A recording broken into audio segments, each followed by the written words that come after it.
Hello YouTube and welcome back to another episode of Explain That Game, the series that showcases a game and most of its features to help you decide if it's worth your time and money. And today, you might be wondering why we're looking at Arma 2, because, you know, it's not my normal sort of thing, and Arma 2's been out for quite a while, but we're actually looking at a mod for it. Now this mod recently has had quite a lot of coverage, but it does deserve it, so I don't mind throwing in my own there. It's called DayZ or DayZ or DayZ, however you want to say it. But anyway, this mod is in alpha at the moment. The mod is for combined operations, which means that you'll not only need Arma 2, you'll need the expansion Operation Arrowhead as well. Together they're called combined operations, and you can pick them up as a pack on Steam for £24.99, I believe. The mod was created by Dean Hall, who actually is working at Bohemia Interactive on Arma 3, so he's actually got quite a decent pedigree behind him. The game itself is a persistent sandbox zombie survival, and we'll get into that more later. The story is the usual affair that you'd expect. There's some kind of strange disease that's turned people into zombies and wiped out half the population, and you're just trying to survive. But the exciting bit about the mod is that the zombies, they really don't matter that much. It's your interaction with other players. I mean, this mod is the king of emergent gameplay. Because you're competing for resources, so you're going to end up finding other players in towns and cities, because you need to eat and drink in this mod. You're going to end up meeting players, and you could kill them and take all the resources, and they could do the same to you, or you could work together and try and help each other out, but they might betray you later. It's all about how you deal with the other people rather than the zombies. The game is actually set in Arma 2's Chernerus map. I don't know if that's pronounced correctly or not, but that basically means that you have 225 kilometers squared of land to explore. Oh, and I should mention that, like I said earlier, it's persistent, so if you log off one server of the mod and log into another, you'll actually be you'll actually keep all your equipment and where your position in the map. That's what I meant to say. There we are. We'll have a quick look at the options. Arma 2 isn't famous for its optimization. It doesn't run great, but we'll just take a quick look at the options. Let's see, video options, advanced. And you see the settings that I've got there. Like I said, it's not too optimised too well, but there are a lot of options available to you. It is a true PC game. Okay, so we've got off that, and we go to audio options. Got radio effects. Now the mod actually does have some really nice creepy music. I normally play with it off so I can hear people and zombies better, but I'll turn it up a bit later and let you have a listen. Now microphone, this actually brings up a point. One of the best features of the mod is actually broken at the moment. Now, Arma 2, it supports something called direct communication, which is not just a proximity-based voice chat, it's actually directional as well. So it's like you're talking. Say if you look at someone, you project your voice over to them, they're obviously going to hear you better than someone behind you. Now, for whatever reason, this is broken in the current version of the mod, but should be fixed soon. I mean, that's alpha, you expect these sort of things to happen. But that means that you could sneak up on a survivor and directly ask them their intentions. It is really immersive. It's like you are actually talking to someone. So yeah, you can see the sound options here. Controls. Now, this is my biggest problem with Arma 2. It's a bit clunky. It's like they thought, right guys, we're making a PC game. Let's bind an action to every button. I mean, just look at it. It gets a bit silly. I mean, you do get used to it, but I mean, yeah, that's life. And game options, finally, don't really have a big impact on the mod. Just have a sip of my tea. Right, so if we go back to the main menu and we'll go to the multiplayer servers, because it is a multiplayer only mod. Sort by mission. Ooh. In fact, there we go, DayZ. And you can see there's quite a few servers at the moment, and more will probably load in a minute. I'm actually going to cut the recording here until we're in a game, because in its current state, it's a little bit unreliable joining a server, and they're often full anyway. so it could take a while, but I'll be back with you shortly. And welcome to the zombie apocalypse. Now, I probably should have mentioned this before. Ooh, let me just get rid of that. I probably should have mentioned this before. The game has a day-night cycle, and it's actually 1-to-1 scale. So, if it is night where the server is, it will be night in game. And then because I've found a watch, I can actually check what time it is. Okay, so yeah, it's getting pretty late. It does get a little darker than this, believe it or not. The nights are thick black, and there's not a whole lot you can do about it. You can find torches and stuff. Now I'm gonna have to risk this to show you the movement, I guess. I'll chuck out a flare so we can see what we're doing.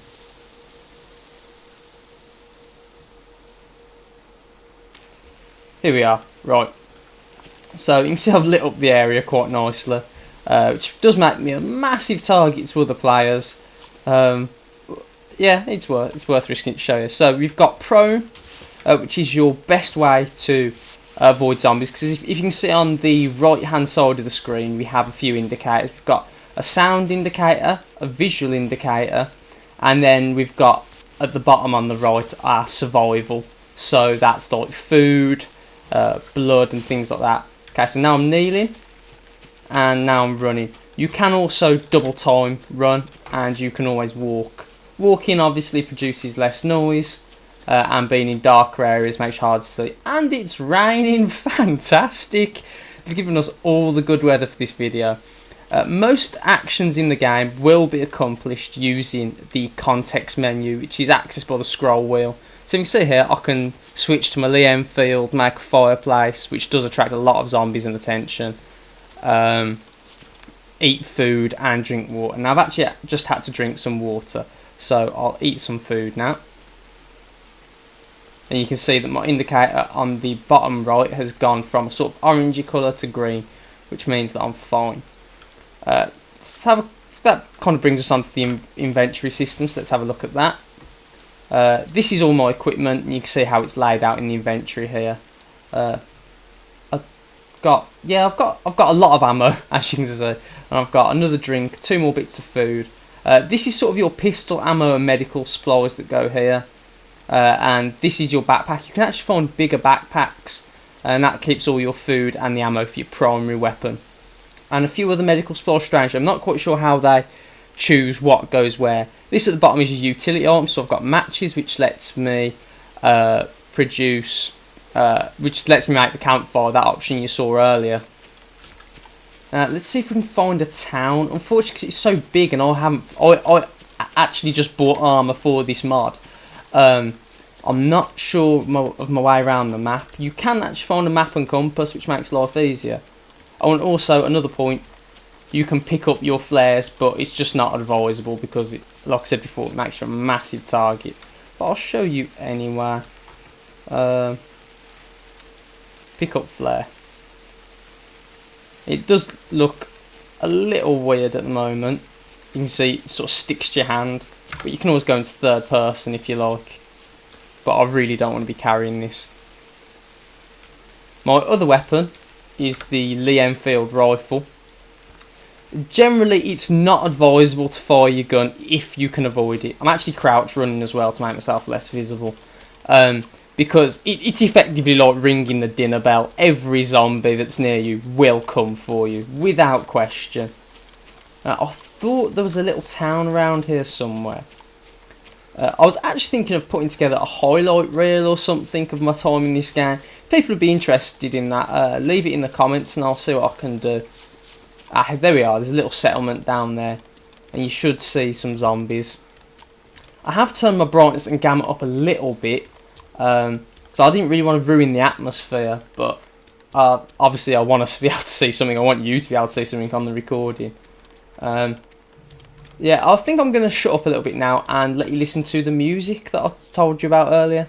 So hopefully you'll be able to hear this properly. I'll just mute myself and put the music on. Here we go. Cannot fire. Cannot fire.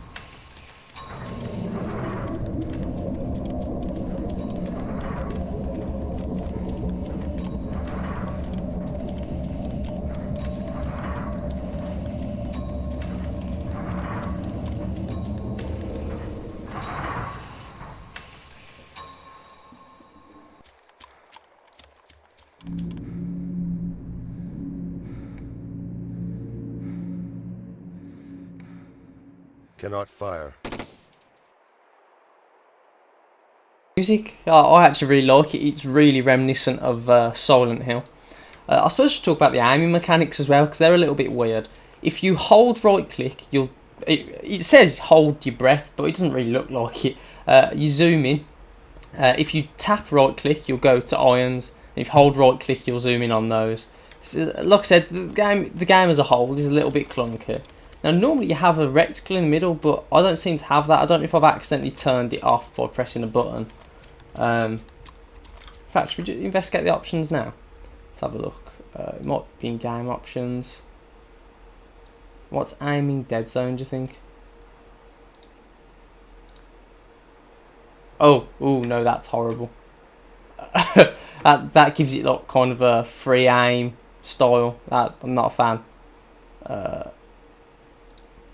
Does let you customise how you want to play quite a lot though, which is nice.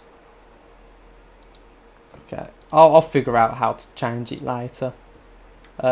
Anyway, now because we're actually going to have real trouble seeing to get to that barn. Oh, we're even in a lake. That's not good. You can actually lose all your gear if you swim. This does, however, mean I can refill my canteen here. I thought it did anyway. Huh. Do I need to be standing?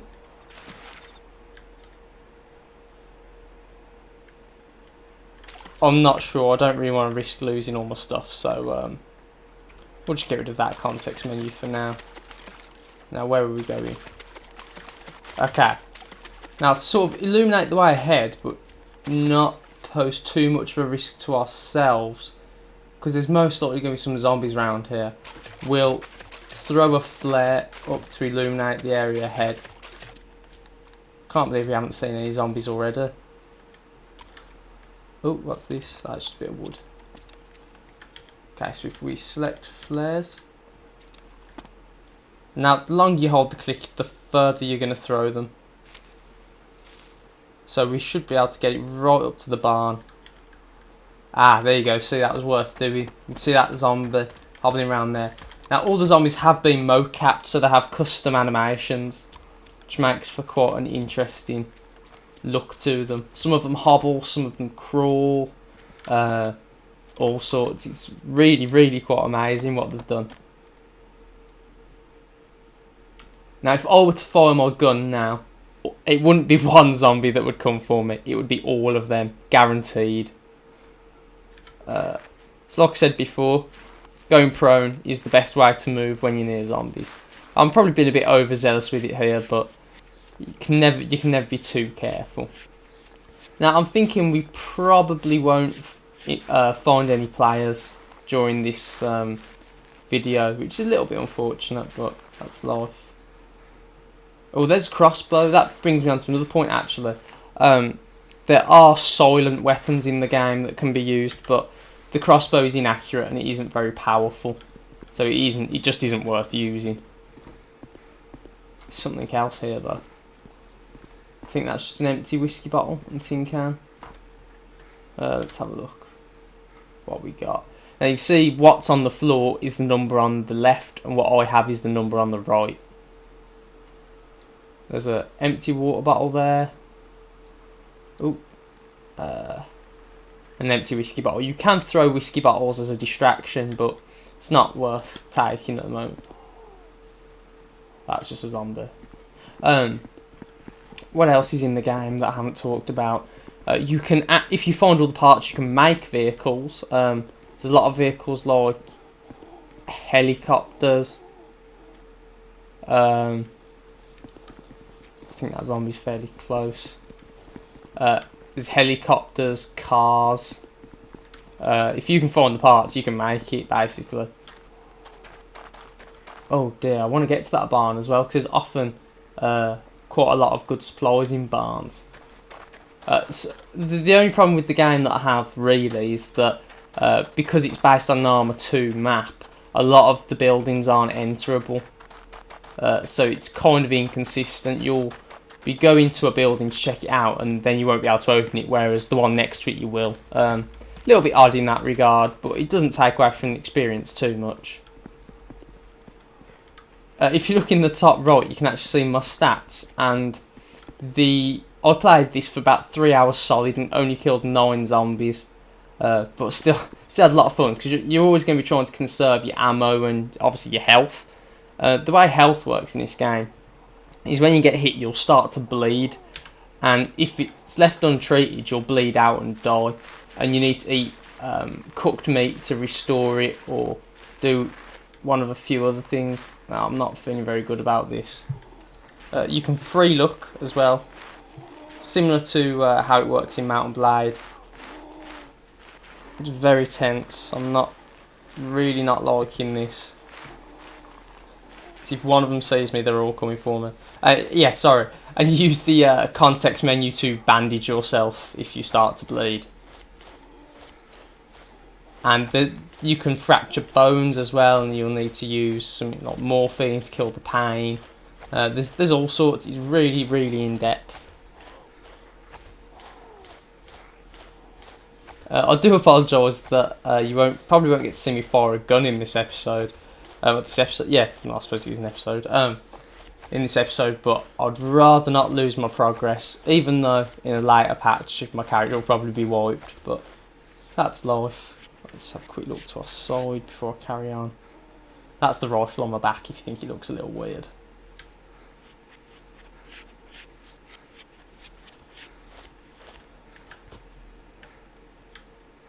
Just try and get into the barn. Right, and we're in. Now, it doesn't mean we're safe, because there can still be zombies in buildings, but it means that we can have a look at the supplies here. So what have we got? Bandages, they're quite useful. I've already got 2, and that part of my inventory is full. I'm actually quite lucky. I've got a lot of ammo and some decent weapons. When you spawn, you'll have some food, a flask, a refillable flask, the one that I couldn't figure out how to use. Probably just me being stupid.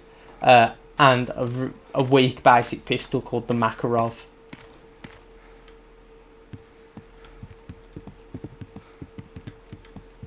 There are different light sources that you can get. There's, as well as the road flares, there's a torch which takes the place of your pistol. So it's, speaking of the Makarov, so that's a big commitment to make. But if you've got a better weapon in your primary, it's not such a big loss. Let's try and speed this up a little bit for your benefit.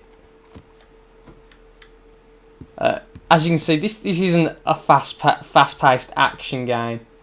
But, ooh, what the hell is that? That is a proper sniper rifle.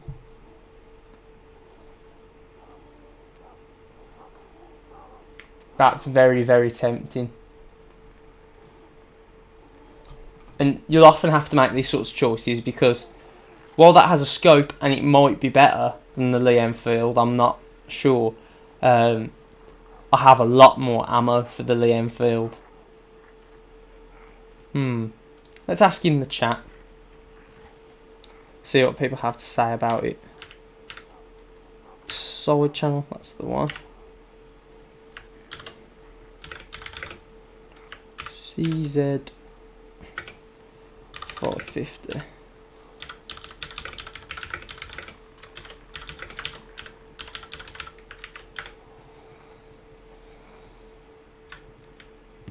We might not get an answer. If that's the case, I'll just leave it. I don't use my rifle often anyway, because when the zombies run at you, they do run at you, and they tend to follow quite an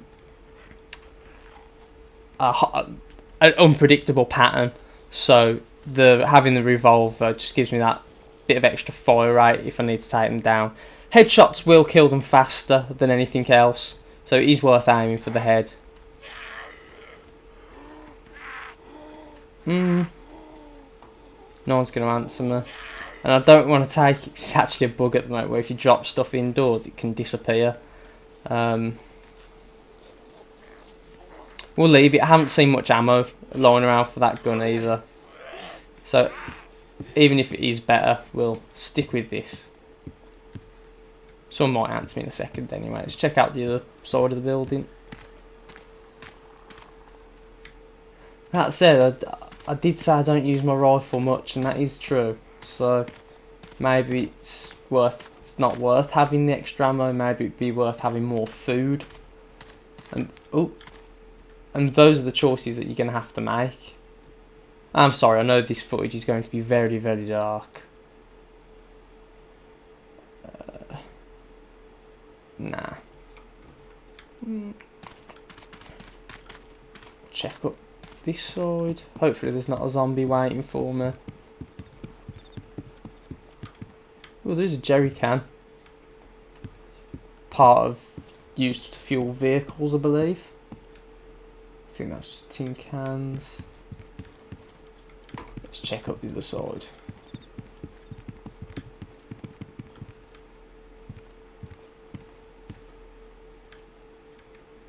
Don't think there's anything here.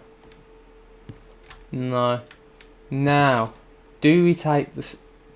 Do we drop my Lee Enfield, which I have 40 ammo for the CZ 550, which has a scope? Oh, don't suppose it matters. I got disconnected anyway. That's actually quite a convenient place to end the episode anyway. It's a bit unfortunate that it ended like that. I'm not sure why. Maybe I lost the internet connection or something. My internet isn't very reliable. Anyway, I do really recommend at least trying this mod out. It's quite fun. If you've got Armour 2 already, an Operation Arrowhead, you've got nothing to lose. The download can be a little complicated, but I actually found an installer. I'll try and put a link to both in the description if I can find them. So yeah, this has been Harvey from WhoKnowsGaming. If you enjoyed this video, leave a like and or subscribe. If you didn't, then don't. I know it wasn't very action-packed, but thank you for putting up with it. And I'll see you next time, I guess.